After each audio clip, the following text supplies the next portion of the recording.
வரக்கூடியது Spiderman brand new day. இந்த படத்தை பற்றி தான் நம்ம பார்க்க போகிறோம். இந்த படத்தினுடைய கதை என்ன அப்படின்னு பார்த்தீங்கன்னா, இங்கிலாந்து நாட்டில் வந்து யாரால ஒரு பிரச்சனை ஆரம்பிக்குது அப்படின்னு தெரியாமலே ஒரு பிரச்சனையை ஆரம்பிச்சுட்டு இருக்காங்க. அந்த பிரச்சனையிலேருந்து நம்ம அதில் ஸ்பைடர்மேன் ஹீரோ வந்து களமிறக்குறாரு. இந்த பிரச்சனையை வந்து அவர் எப்படி ஹேண்டில் பண்ணுறாரு, அதை தீர்த்து வைக்கிறாரா அப்படிங்கிறதா இந்த படத்தினுடைய கதையாக அமைச்சிருக்காங்க. இந்த படத்தினுடைய கதை வந்து பார்த்தீங்க அப்படின்னா மிக ஒரு விறுவிறுப்பான ஒரு கதையை அமைச்சிருக்காங்க.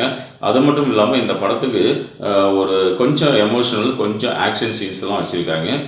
இது ரெண்டுமே வந்து பார்த்தீங்க அப்படின்னா எமோஷனலுங்கிறது கொஞ்சமாக இருந்தாலும் ஆக்ஷன் சீன்ஸ் வந்து இந்த படத்துக்கு வந்து அதிகமாக வச்சுருக்கணும் அப்படின்னு தான் தோணும் இந்த படத்தை பார்க்கும்போது.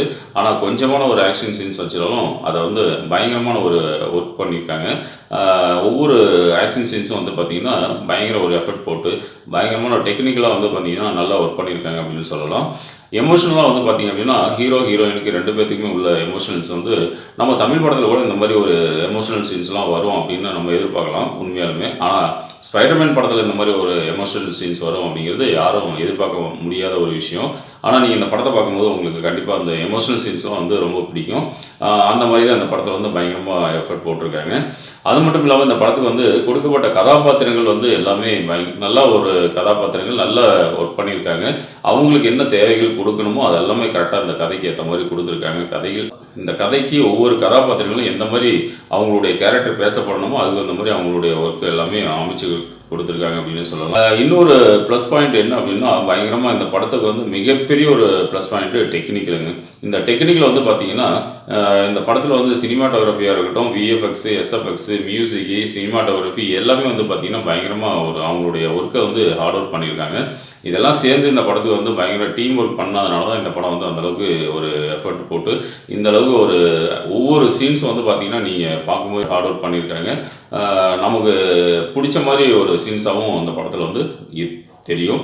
குழந்தைகளுக்கும் அந்த மாதிரி இந்த படத்தை பார்க்கும்போது கொஞ்சம் நல்ல ஒரு விறுவிறுப்பான ஒரு படம், நல்ல ஒரு அவங்களுக்கு வந்து ஒரு அட்ராக்ஷனாக அந்த படத்தை வந்து கண்டிப்பாக விரும்பி பார்க்கக்கூடிய ஒரு படமாக தான் இருக்கும். அது மட்டும் இல்லாமல் இந்த படத்தை பொறுத்தவரையிலும் பார்த்தீங்கன்னா என்ன பிரச்சனை அப்படின்னா இந்த கதை திரைக்கதை இருக்குது இல்லைங்க. இது வந்து பார்த்தீங்கன்னா இந்த கதையும் திரைக்கதையும் வந்து பக்கம் பக்கமாக எழுதி ஒவ்வொரு சீன்ஸையும் எடுத்து வச்சு இந்த படத்தை வந்து கொண்டு போயிருக்காங்க அப்படின்னு மாதிரி ஒரு ஃபீல் ஆகுது.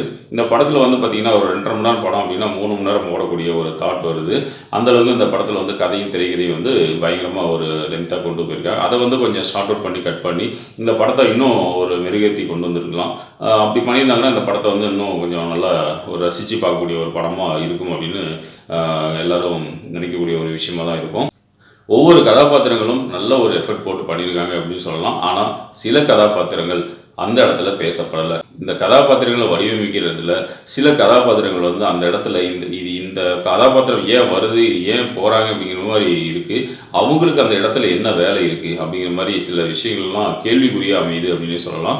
ஏன்னா அந்தளவுக்கு அந்த கதாபாத்திரம் வந்து அந்த இடத்துல நின்று பேசப்படலை அப்படிங்கிறது தான் ஒரு உண்மையான ஒரு விஷயம். ஸோ இந்த மாதிரி சில ப்ளஸ் மைனஸ் இந்த படத்தில் இருந்தாலும் ஓவராலாக பார்க்கும்போது இந்த படத்தை பொறுத்த வரையிலும் எல்லாரும் ஃபேமிலியோட குழந்தைகளோட கண்டிப்பாக இந்த படத்தை பார்க்கலாம். அதுக்கான ஒரு ஒர்த்தபிள் படம் தான் Spiderman brand new day. So மீண்டும் அடுத்த ஒரு ரிவ்யூவில் நம்ம சந்திப்போம். நன்றி.